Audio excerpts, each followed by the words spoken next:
করবো ইনশাআল্লাহ। এই মুহূর্তে আপনি হয়তো বা গাড়ি চালাচ্ছেন কিংবা কাজে আছেন অথবা অবসর সময় কাটাচ্ছেন, যেটাই হোক না কেন প্রস্তুত হন এই অদৃশ্য যুদ্ধের অংশ হতে।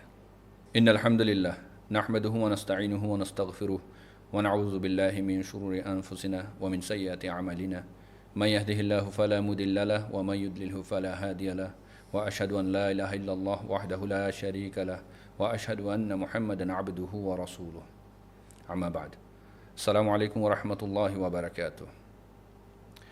ইবলিস শয়তানের প্রাথমিক ফোকাস থাকে কিভাবে আমাদেরকে আল্লাহ স্মরণ থেকে সরিয়ে দিয়ে ইবলিসের দিকে নিয়ে যাওয়া যায়।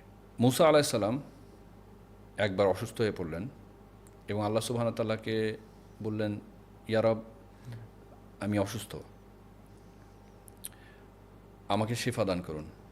আল্লাহ সুবহানাহু ওয়া তাআলা জবাব দিলেন, ইয়া মুসা, ওই গাছ দেখতেছো, সেই গাছের পাতা নিয়ে ওটা বেটে তুমি খাও, সেখান থেকে তোমার শিফা আসবে।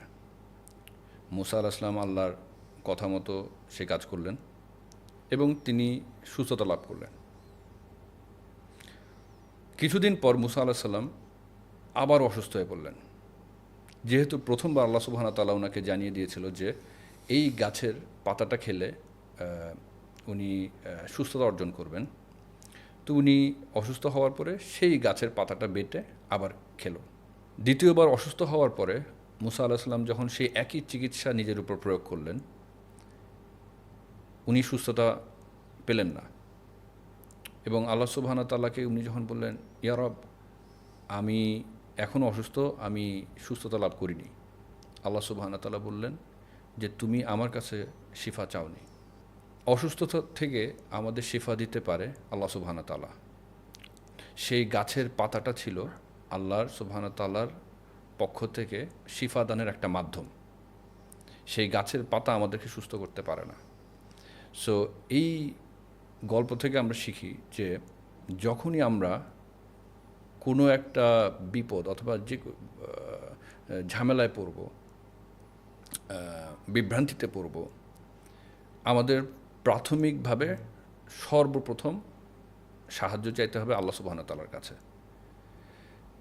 ফর এক্সাম্পল, আমরা দেখা যায় যে অসুস্থ হয়ে পড়লে ভাবি যে ডাক্তারের কাছে যাব, খুব নামকরা কোনো ডাক্তার অথবা খুব ভালো একটা মেডিসিন, এবং আমরা মনে করি সেই মেডিসিন এবং সেই ডাক্তার এই সব চিকিৎসা থেকে আমরা সুস্থতা লাভ করি।